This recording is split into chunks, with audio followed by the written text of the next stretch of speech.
रुक जा, आगे मत जाओ, आगे मत जाओ, आगे मत जाओ, आगे मत जाओ, रुको रुको रुको। Patel sir, sir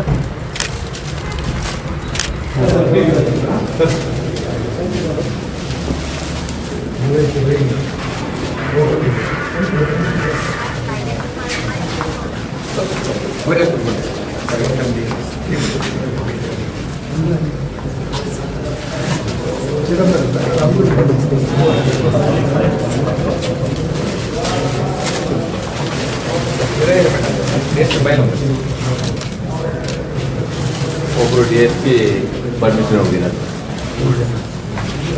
B S ನಮ್ಮ ಪಿ ಎಸ್ सर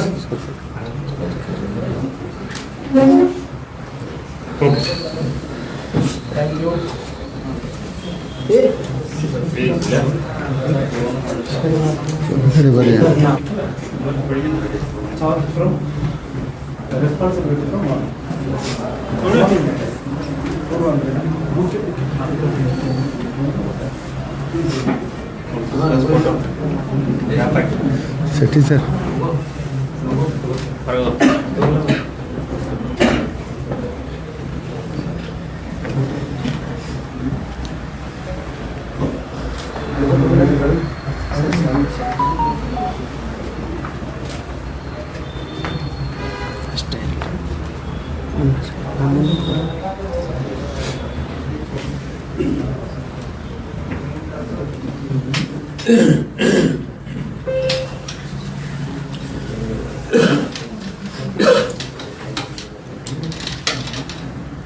ನಾನು ರಾಮರಾಜನ್, ಇದಕ್ಕೆ ಹಿಂದೆ ಈಗ ಎಸ್ ಪಿ ಕೊಡೋದಾಗಿದ್ದೆ.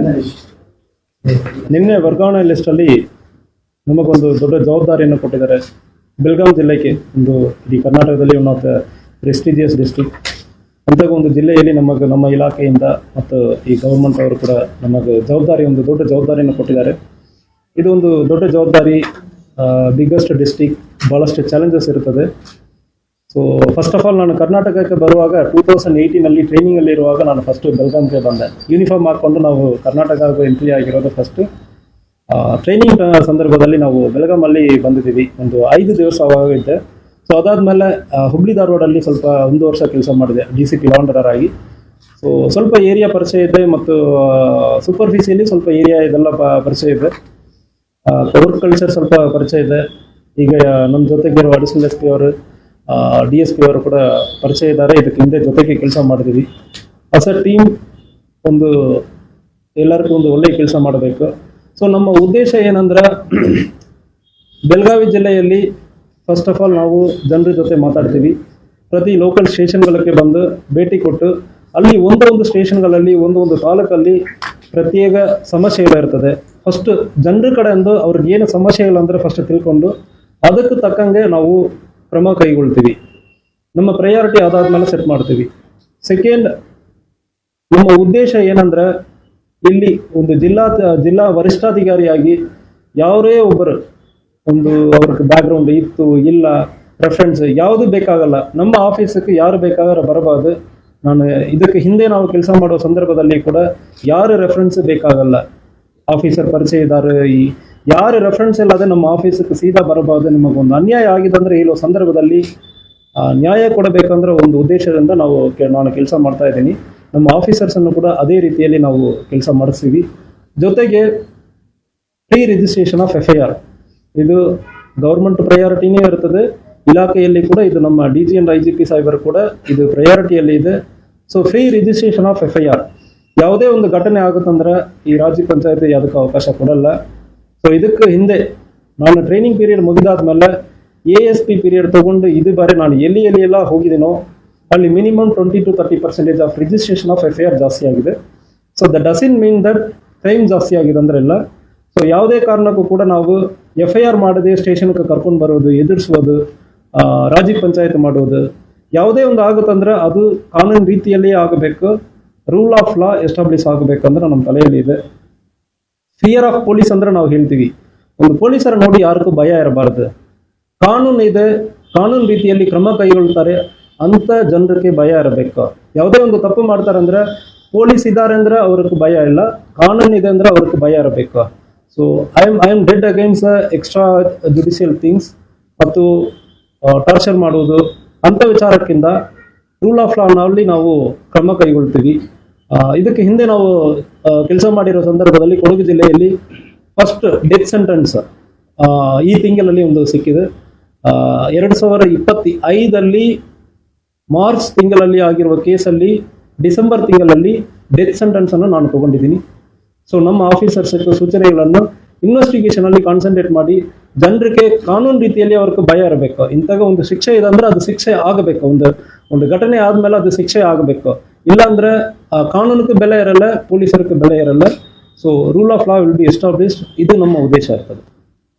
ಈಗ ಬೆಳಗಾವಿ ಇಸ್ ದೊಡ್ಡ district. Karnataka, Maharashtra, Goa 3 States connectivity ಬರ್ತವೆ. ಬಾರ್ಡರ್ ಎಲ್ಲಿದೆ 3 ಸ್ಟೇಟದು ಬಾರ್ಡರ್ ಕನೆಕ್ಟಿವಿಟಿ ಆಗ್ತದೆ. 15 ತಾಲೂಕು ಅದಾವೆ. ಒಂದು ಬೆಳಗಾವಿ ತಾಲೂಕು ಬಿಟ್ಟರೆ ಉಳಿದ 14 ತಾಲೂಕೆಲ್ಲ ನಿಮ್ಮ ಅಂಡರದಲ್ಲೇ ಬರ್ತವೆ. ಹೀಗಾಗಿ ಬಿಗ್ ಡಿಸ್ಟಿಕ್ಕು ಬಿಗ್ ಚಾಲೆಂಜ್. ಯಾವ ರೀತಿ ಏನಾದರೂ ತಿಳ್ಕೊಂಡಿದ್ದೀರಾ ಅಂತ ಬೆಳಗಾವಿ ಜಿಲ್ಲೆ ಬಗ್ಗೆ? ಸೊ ಸೂಪರ್ಫಿಷಿಯಲಿ ನಮಗೆ ಗೊತ್ತಿರ್ತದೆ. So policing is same, law is same. So ಇಷ್ಟು ದೊಡ್ಡ ಜಿಲ್ಲೆ ಇದೆ ಅಂದ್ರೆ ಕೂಡ ನಮಗೆ ಅಷ್ಟು ಸಹಕಾರ ನೀಡುವುದಕ್ಕೆ ನಮಗೆ ಆಫೀಸರ್ಸ್ ಅಷ್ಟೊಂದು ಸಹಕಾರ ನೀಡ್ತಾರೆ. ಅಡಿಷನಲ್ SP ಇರ್ತಾರೆ, 5 DSP, ಒಂದು ಸೆನ್ DSP ಇದ್ದಾರೆ, 6 DSP ಎಲ್ಲ ಇರ್ತಾರೆ. ಸೊ ಅಷ್ಟು ಪೊಲೀಸ್ ಸ್ಟೇಷನ್ಗಳು ಇರ್ತದೆ. So it is manageable. Law and order wise ನಮಗೆ ಬೇಕಾದಷ್ಟು ಫೋರ್ಸ್ ಇರ್ತದೆ. ಎಲ್ಲಿ ಒಂದು ಸಮಸ್ಯೆ ಆಗುತ್ತಂದ್ರೆ ನಾವು ಮೊಬಿಲೈಸ್ ಮಾಡೋದಕ್ಕೆ ಬೇಕಾದಷ್ಟು ಫೋರ್ಸ್ ಇರ್ತದೆ. ಸ್ಟ್ರಾಂಗ್ DR ಇರ್ತದೆ. ಸೊ ಮತ್ತು ಸಿಟಿ ಇರ್ತದೆ ನಮಗೆ ಇಮಿಡಿಯೇಟ್ಲಿ ಸಹಕಾರ ಮಾಡೋದಕ್ಕೆ. ಸೊ ಜಿಲ್ಲೆ ದೊಡ್ಡದಿದೆ ಅಂದ್ರೆ ಕೂಡ ಅದಕ್ಕೆ ತಕ್ಕಂಗೆ ನಮಗೆ ಪೊಲೀಸ್ ಫೋರ್ಸ್ ಕೂಡ ಇರ್ತದೆ. ಅದರಿಂದ ಇಟ್ ಇಸ್ ಮ್ಯಾನೇಜಬಲ್. ಇದಕ್ಕೆ ಹಿಂದೆನೇ ಮ್ಯಾನೇಜ್ ಮಾಡಿದರೆ ನಾವು ಮ್ಯಾನೇಜ್ ಮಾಡ್ತೀವಿ. ಬೆಳಗಾವಿಯಲ್ಲಿ ಅತಿ ಹೆಚ್ಚು ಈ ಅಪಘಾತಗಳಿಂದ ಡೆತ್ ಆಗ್ತಾ ಇದಾರಲ್ಲ, ಸೊ ಈ ಹಿಂದಿನ SP ಅವರು ಕೂಡ ಅದ್ರ ಬಗ್ಗೆ ಬೇಜಾರು ವ್ಯಕ್ತಪಡಿಸಿದ್ರು. ನಿಮ್ ಸಿಬ್ಬಂದಿಗಳು ಎಷ್ಟೇ ಪ್ರಯತ್ನ ಮಾಡಿದ್ರು ಎಲ್ಲೋ ಒಂದ್ ಕಡೆ ಅದು ರೇಷೋ ಇದೆಲ್ಲ ಕಡಿಮೆ ಆಗ್ತದೆ. ರೋಡ್ ಆಕ್ಸಿಡೆಂಟ್ ಬಗ್ಗೆ ಹೇಳ್ತಾ ಇದ್ದಾರೆ. So it is a collective responsibility. ಒಂದು ಉದಾಹರಣೆ ಕೇಳಬೇಕಾದ್ರೆ, ಸೊ ಒಂದು ಜಿಲ್ಲೆಯಲ್ಲಿ ರೋಡ್ ತುಂಬ ಸರಿ ಇಲ್ಲ. ಹೋದ ವರ್ಷ 100 ಆಕ್ಸಿಡೆಂಟ್ ಆಯಿತು. ಎಲ್ಲಿ ರೋಡ್ ತುಂಬ ಸರಿ ಇಲ್ಲವೋ ಆ ಏರಿಯಾನಲ್ಲಿ ನೋಡೋ ಸಂದರ್ಭದಲ್ಲಿ ವೆಹಿಕಲ್ ಮೂವ್ಮೆಂಟ್ ತುಂಬ ಸ್ಲೋ ಆಗಿ ಹೋಗಿದೆ. ನೆಕ್ಸ್ಟ್ ವರ್ಷ 60 ಆಗಿದೆ. ಸೊ ಇದು ಒಬ್ಬರೇ ರೆಸ್ಪಾನ್ಸಿಬಿಲಿಟಿ, ಪೊಲೀಸ್ ರೆಸ್ಪಾನ್ಸಿಬಿಲಿಟಿ ಅಂದ್ರೆ ಮಾತ್ರ ಇಲ್ಲ. ಜನ ಜವಾಬ್ದಾರಿಯಿಂದ ಗಾಡಿ ಓಡಿಸಬೇಕು. ರೋಡ್ ಚೆನ್ನಾಗಿದೆ ಅಂದ್ರೆ ಗಾಡಿ ನಾವು ಬೇಗ ಓಡಿಸ್ತೀವಿ, ಹೆಲ್ಮೆಟ್ ಹಾಕಲ್ಲ. ಸೊ ಅದು ಮಾತ್ರ ಅಲ್ಲ, ನಮ್ಮ ಇನ್ಫ್ರಾಸ್ಟ್ರಕ್ಚರ್ ಫೆಸಿಲಿಟೀಸ್ ಚಾಲೆಂಜಸ್ ಇರ್ತದೆ. ಸೊ ಪಾರ್ಕಿಂಗ್ ಏರಿಯಾ ನಮಗೆ ಬೇಕಾದಷ್ಟು ಪಾರ್ಕಿಂಗ್ ಇರಲ್ಲ. ಇದು ಸೊಸೈಟಿಯಲ್ಲಿ collective responsibility. We will insist. ನಾವು ಮಾತ್ರ ಕೆಲಸ ಮಾಡೋದು ಮಾತ್ರ ಇಲ್ಲ, ಉಳಿದ ಇಲಾಖೆಗಳು, national highway, state highway, PW department ಮತ್ತು ಪಂಚಾಯತ್ ರಾಜಲ್ಲಿ, ಈವನ್ ಇಂಟೀರಿಯರ್ ಏರಿಯಾನಲ್ಲಿ ಕೂಡ ರೋಡ್ ಚೆನ್ನಾಗಿದೆ ಅಂದ್ರೆ ನಮ್ಮವ್ರ ಗಾಡಿ ಬೇಗ ಓಡಿಸ್ತಾರೆ. ಸೊ ಇಂಟೀರಿಯರ್ ಏರಿಯಾನಲ್ಲಿ ನಾವು ಹೆಲ್ಮೆಟ್ ಹಾಕಬೇಕಂದ್ರೆ ಅವೇರ್ನೆಸ್ ತುಂಬ ಕಮ್ಮಿ ಇರ್ತದೆ. ಸೊ ಅದಕ್ಕೆ ಅವೇರ್ನೆಸ್ ಮುಟ್ಟಿಸ್ತೀವಿ. ಅದೇ ರೀತಿಯಲ್ಲಿ ಇನ್ಫ್ರಾಸ್ಟ್ರಕ್ಚರ್ ಅನ್ನು ಡೆವಲಪ್ ಮಾಡೋದಕ್ಕೆ ಮತ್ತು ಸೈನ್ ಬೋರ್ಡ್ಸ್ ಇರೋದಕ್ಕೆ. ಸೊ ಅದಕ್ಕೂ ಕೂಡ ಬೇರೆ ಬೇರೆ ಇಲಾಖೆಯ ಕೋಆರ್ಡಿನೇಷನ್ ಮೀಟಿಂಗ್ ಇರ್ತದೆ. 3 ತಿಂಗಳಿಗೊಮ್ಮೆ ಕೋಆರ್ಡಿನೇಷನ್ ಮೀಟಿಂಗ್ DC ಅವರ ನೇತೃತ್ವದಲ್ಲೇ ಇರ್ತದೆ. ಆ ಮೀಟಿಂಗ್ ಅಲ್ಲಿ ಕೂಡ ನಾವು ಇನ್ಸಿಸ್ಟ್ ಮಾಡ್ತೀವಿ. ಅದನ್ನು ಕೂಡ ನಾವು ಪ್ರಯಾರಿಟಿಯಲ್ಲಿ ತಗೊಳ್ತೀವಿ. ಸರ್, ಕೆಲವು ಪ್ರಕರಣದಲ್ಲಿ ದೌರ್ಜನ್ಯಗಳು ಕೂಡ ಠಾಣಾ ಮಟ್ಟದಲ್ಲಿ ಜಾಮೀನು ಕೇಸ್ಗಳು ನಮ್ಮ ಜಿಲ್ಲೆಯಲ್ಲಿ ಜಾಸ್ತಿ ಆಗ್ತದೆ. ಆರೋಪಿ ಜಾಮೀನು ಕೊಟ್ಬಿಡೋದು ನಮ್ಮ ಜಿಲ್ಲೆಯಲ್ಲಿ ಹೈಯೆಸ್ಟ್ ಆಗಿರುತ್ತೆ. ಮಂಡ್ಯ ಸೆಷನಲ್ಲಿ ಅದೇ ಚರ್ಚೆ ಆಗಿರುತ್ತೆ. MLA ಕೂಡ ಅದೇ, ಬೆಳಗಾವಿಯಲ್ಲಿ ಹೈಯೆಸ್ಟ್ ಆಗ್ತದೆ. ಅದ್ರ ಬಗ್ಗೆ ಏನಾರ ಈಗ ಬೇಲ್ ಬಗ್ಗೆ particularly court is also very stringent about it. It is a personal freedom ಅಂತ ಹೇಳ್ತಾ ಇದ್ದಾರೆ. ಸೊ ನಮ್ಮ ಪ್ರಯಾರಿಟಿ ಏನಂದ್ರೆ ಕೇಸಲ್ಲಿ ಇನ್ವೆಸ್ಟಿಗೇಷನ್ ಅನ್ನು ನಾವು DSPಯಲ್ಲಿ ಸ್ಟಾರ್ಟ್ ಮಾಡಿ SP ನಾವು ಪರ್ಸನಲ್ ಆಗಿ ನಾವು ಸೂಚನೆಗಳು ಕೊಡ್ತೀವಿ. ಒಂದು ಕೇಸಲ್ಲಿ ಏನೇನು ಎವಿಡೆನ್ಸ್ ಕಲೆಕ್ಟ್ ಮಾಡಬೇಕು. ಮೋಸ್ಟ್ ಆಫ್ ದ ಟೈಮ್ ನಾವು ಓರಲ್ ಸ್ಟೇಟ್ಮೆಂಟ್ ಮೇಲ್ಗಡೆ ನಾವು ಎವಿಡೆನ್ಸ್ಗೆ ಹೋಗ್ತೀವಿ. ಸೊ ಓರಲ್ ಸ್ಟೇಟ್ಮೆಂಟ್ ಆದಮೇಲೆ ಒಂದು 5-6 ವರ್ಷ ಆದಮೇಲೆ ಕೇಸ್ ಬರುವಾಗ ಆ ಓರಲ್ ಸ್ಟೇಟ್ಮೆಂಟ್ ಅನ್ನು ತಿರುಗಿ ಮಾತಾಡ್ತಾರೆ. ಸೊ ಈಗ ಮೆಟೀರಿಯಲ್ ಎವಿಡೆನ್ಸಸ್ ಮತ್ತು ಸೋಕೋ ಟೀಮ್ ಇರ್ತದೆ ಜಿಲ್ಲೆಯಲ್ಲಿ. ಪ್ರತಿ ಜಿಲ್ಲೆಯಲ್ಲಿ ಸೋಕೋ ಟೀಮ್ ಇರ್ತದೆ. ಸೊ ಮ್ಯಾಕ್ಸಿಮಮ್ ನಾವು ಮೆಟೀರಿಯಲ್ ಎವಿಡೆನ್ಸ್ ಮೂಲಕ ನಾವು ಕೇಸನ್ನು ನಾವು ಕನ್ವಿಕ್ಷನ್ಗೆ ತಗೊಂಡು ಹೋಗೋದಕ್ಕೆ ಪ್ರಯತ್ನ ಮಾಡ್ತೀವಿ. ಸರಿ, ನಾಳೆ ಸೌದತ್ತಿಯಲ್ಲಿ ಜಾತ್ರೆ ಸ್ಟಾರ್ಟ್ ಆಗ್ತದೆ. ನಾಡಿದಿಂದ 1 ತಿಂಗಳು ಲಕ್ಷಾಂತರ ಭಕ್ತರು ಸೇರ್ತಾರೆ. ಅಕ್ರಮ ಮದ್ಯ ಮಾರಾಟ ಜೋರಾಗಿ ನಡೀತಾ ಇದೆ ಸರ್. ಮತ್ತೆ ಪ್ರತಿ ಬಾರಿ ಹೇಳ್ತಾರೆ ಹಿಂಗ್ ತಡೆಗಟ್ಟುವಂತವ್ರೆ ಆದೇಶ ಕಾಗದ ಸೀಮಿತ ಆಗಿದೆ. ನೀವೇನಾದ್ರು ಅದಕ್ಕೆ ವಿಶೇಷಗಳು ಮಾಡ್ತಾರೆ? ಬಹುತೇಕ ಅಲ್ಲಿ ಇರುವಂತ ಎಲ್ಲ ಅಂಗಡಿಯಲ್ಲಿ ಮಾಡ್ತಾರೆ. ಅಲ್ಲಿ ಪೊಲೀಸರು ಇರುವುದು, ಜೊತೆಗೆ ಅಲ್ಲಿ ಅಬಕಾರಿ ಯಾರು ಭಯನೂ ಇಲ್ಲ ಸರ್ ಅವ್ರಿಗೆ? ಇಲ್ಲ, ಇದ್ರ ಬಗ್ಗೆ ನೀವು ಮಾಹಿತಿ ಕೊಟ್ಟಿದ್ದೀರಿ. We work on it. Raid ಮಾಡ್ತೀವಿ, ಇದ್ರ ಬಗ್ಗೆ ತಡೆಗಟ್ತೀವಿ. ಎಲ್ಲ ವಾಟರ್ ಬಾಟಲ್ ಸೇಲ್ ಮಾಡ್ತೀವಿ. ಇಲ್ಲ, ಮಾಹಿತಿ ನೀವು ಈಗ ಕೊಟ್ಟಿದ್ದೀರಲ್ಲ, ವಿಲ್ ವರ್ಕ್ ಆನ್ ಇಟ್. ನಾವು ಪರ್ಸನಲ್ ಆಗಿ ನಾನು ಬರ್ತೀನಿ. ಸೊ ಫಸ್ಟ್ 2-3 ಡೇಸ್ ಇಲ್ಲಿ ಲೋಕಲಿ ಪರಿಚಯ ಮಾಡಿಕೊಂಡು ಏರಿಯಾ ವಿಸಿಟ್ ಮಾಡಿ ಆದ್ಮೇಲೆ ಫಾರ್ ಶೋರ್ ಅಲ್ಲಿ ಬರ್ತೀನಿ, stringent action will be taken.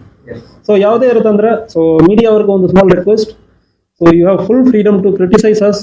ನಮ್ಮ ಕೆಲಸ ಸರಿಯಾಗಿ ಮಾಡಿಲ್ಲ ಅಂದ್ರೆ 100% ಯು ಹ್ಯಾವ್ ಟು ರೈಟ್. ನೀವು ಸರಿಯಾಗಿ ಮಾಡ್ತಾ ಇಲ್ಲ, ಪೊಲೀಸ್ ಇಲಾಖೆ ಏನು ಮಾಡ್ತಾ ಇದ್ದಾರೆ ಅಂದ್ರೆ ಪ್ರಶ್ನೆ ಮಾಡಿ, ನಮ್ಮನ್ನು ಪ್ರಶ್ನೆ ಮಾಡಿ.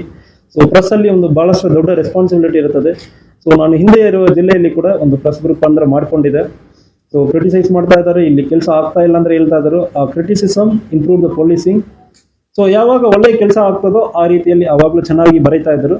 So will B giving all the information flow ನಮ್ಮ DPO ನಿಮಗೆ ಬರ್ತದೆ. ನೀವು ಯಾವುದೇ ಪೊಲೀಸ್ ಸ್ಟೇಷನ್ಗೆ ಮಾತಾಡಬೇಕು, ಕರೀಬೇಕಂದ್ರೆ ಯಾವುದೂ ಸಮಸ್ಯೆ ಇರಲ್ಲ. ಎನಿ ಇನ್ಫಾರ್ಮೇಶನ್ ನಮ್ಮ ಆಫೀಸ್ಲಿಂದ ನಾವೇ ನಿಮಗೆ ಕೊಡ್ತೀವಿ. ಪ್ರೆಸ್ ಗ್ರೂಪ್ಲಿಂದ ಅಫಿಷಿಯಲಿ ಪ್ರೆಸ್ ರಿಲೀಸ್ ಮಾಡ್ತಾ ಇದೀವಿ. ಈಗಲೂ if you want to know about it, media group ಇನ್ನೂ ಇದೆ. ನಾನು ಲಾಸ್ಟ್ ಕಳೆದ ಎಲ್ಲಿ ಕೆಲಸ ಮಾಡಿದಾನ ಆ ಜಿಲ್ಲೆಯಲ್ಲಿ ಇನ್ನೂ ಕೂಡ ಅವ್ರಿಗೆ ಮಾಹಿತಿ ಕೊಡ್ತಾ ಇರ್ತೀನಿ. ಸೊ ಮಾಹಿತಿಗೆ ತಪ್ಪು ಮಾಹಿತಿ ಹೋಗೋದಕ್ಕಿಂತ ಅಫಿಷಿಯಲಿ ಎನಿ ಇನ್ಫಾರ್ಮೇಶನ್ ಅಫಿಷಿಯಲಿ ನಮಗೆ ಬರ್ತದೆ. So will be communicating all the informations. ಯಾವುದೇ ಸಮಸ್ಯೆ ಇರುತ್ತೆ ಅಂದ್ರೆ ನಮಗೆ ಮಾತಾಡಬಹುದು. So you have all the freedom to criticise us. ಈಗ ಇವತ್ತು ಅಧಿಕಾರ ಸ್ವೀಕಾರ ಮಾಡಿದ್ದೀರಾ, ಬೆಳಗಾವಿ ಜಿಲ್ಲೆಯ ಜನತೆ, ನೀವು ವ್ಯಾಪ್ತಿಯಲ್ಲಿ ಬರುವಂಥ ಜನರಿಗೆ, ಸಾರ್ವಜನಿಕರಿಗೆ ಅವೇನು ಹೇಳಿ? ಸಾರ್ವಜನಿಕರಿಗೆ ಒಂದು ನೀವು ಪ್ರಶ್ನೆ ಮಾಡಬೇಕು. ಯಾರು ತಪ್ಪು ಮಾಡ್ತಾರಂದ್ರೂ ನಿಮಗೂ ಒಂದು ಅನ್ಯಾಯ ಮಾಡುವ ಸಂದರ್ಭದಲ್ಲಿ ನೀವು ಖಂಡಿತವಾಗಿ ಪೊಲೀಸ್ ಸ್ಟೇಷನ್ಗೆ ಬರಬೇಕು. ಒಂದು ವೇಳೆ ಪೊಲೀಸ್ ಸ್ಟೇಷನಲ್ಲಿ ಕೆಲಸ ಆಗಿಲ್ಲ ಅಂದ್ರೆ ದಯವಿಟ್ಟು ನಮ್ಮ ಕಡೆ ಬರಬಾರ್ದು. ನಾವು 100% ಕ್ರಮ ಕೈಗೊಳ್ತೀವಿ. ಸೊ ನಮ್ಮ ಆಫೀಸಲ್ಲಿ ನಿಮಗೆ ನ್ಯಾಯ ಸಿಗ್ತದಂದ್ರೆ ಅದು ಒಂದು ಐ ಕ್ಯಾನ್ ಅಶ್ಯೂರ್ ಯು